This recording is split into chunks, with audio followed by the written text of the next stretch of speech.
Hello people of the internet, it is Eclipse, and welcome back to Melting Skies Chapter 13. Brief warning, what happened in the previous chapter will be briefly discussed in this chapter. The warning that I just said will be in more detail in the description and in the top comment. Without further ado, let's dive in. In the weeks following the attack, Monix floated between feeling numb, rage, sadness, and fear. No matter what Clavette tried to do to console her, she found herself by the edge of Heart River every day. She wanted to jump in, not to end her life from the cold water, but to finally kill off the little pieces of Ridgian that she could still feel clinging to every hair on her body. Even if she would not reproduce his kin, she still felt like he was all over her, infecting her. No matter how many times Clavette groomed her to get rid of the disease, the feeling never fully went away. The curse of a dead wolf. After all, there was no killing a disease that had so forcefully lodged itself into her soul. After about a moon, the feelings of filth finally started to fade, and, in its stead, guilt. Monix found herself blaming herself for Ridgian's actions, still grieving his death despite what he did to her, wondering if she had just been kinder to him before she left the pack, or if she had gotten her body to move while he was on her, even just gotten her mouth open to talk to him, if it had gone differently.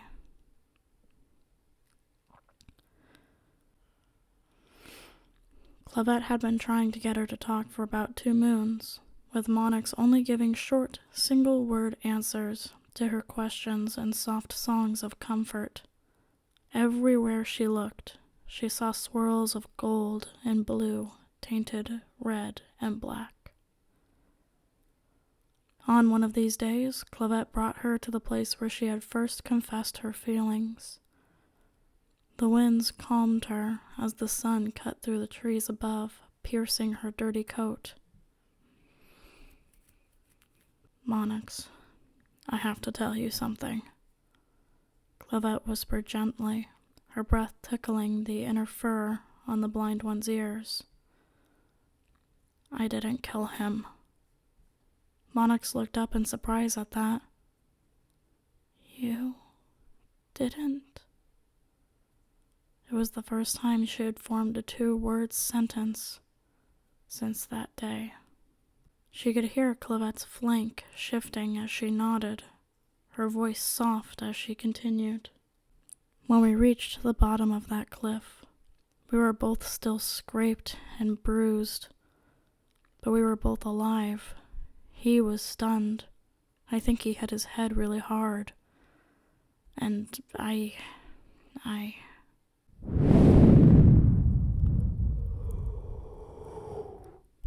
Ridgian's eyes struggled to open as he took in air.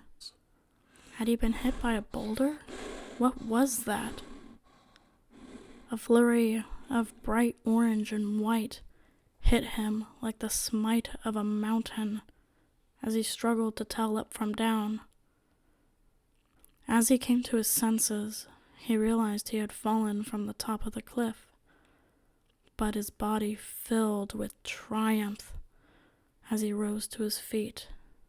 Not only had he lived, he had won. He had gotten what he wanted. Minnow might not have been gifted with his puppies, but he had been her first. There was nothing in the world that could undo what he just did. His attention was diverted as the thing that had knocked him off of his prize also stood to her feet, staring him down like a perched hawk with one blazing yellow eye. Monix looked to Clavette in shock. He was alive? to him. Clavette took a deep breath. It's stupid. I was considering sparing him until... Regian's smile grew wider at the sight of this battle-scarred she-wolf warrior in front of him. He knew exactly who she was, and he had only one thing to say to her. I won. I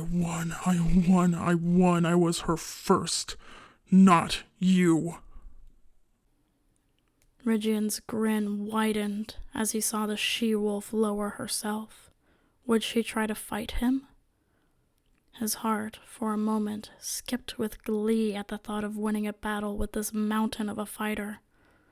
That was until he could only see her head, then her nose, then her jaw. The outline of her mouth split open like a dam breaking and turned on its side as it grew larger to take up his whole vision. Teeth. That was the last thing he ever saw.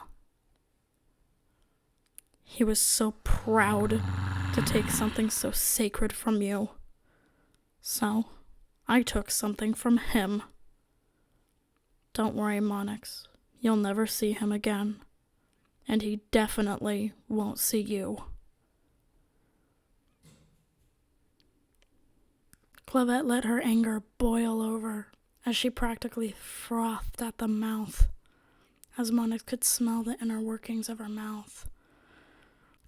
Monix's body felt cleansed as Clavette snarled curses under her breath at the memory. Thank you, Clavette. Thank you. Monix suddenly charged her lever and toppled her over.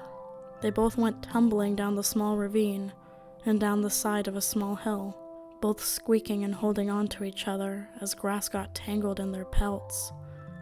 Once they reached the bottom, Monix squeezed her body to Clavette's, breathing in her scent as her senses filled with bliss. Regian was alive.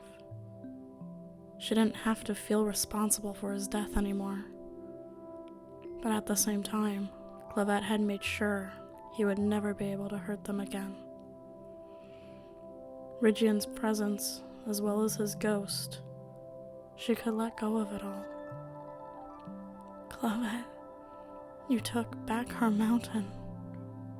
It's ours again. Monix rubbed against her love. Yes, that's right. Her one true love. After a moment, she spoke again. So, when do we start running to the highest peak?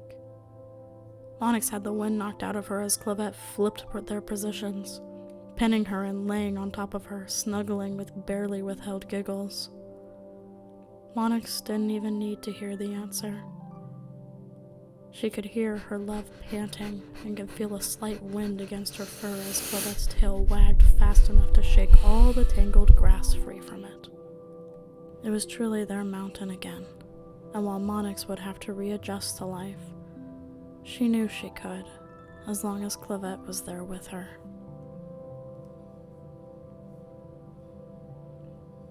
And that was Melting Skies, Chapter 13. Let me know what you guys think in the comments, and I'll see you on the other side.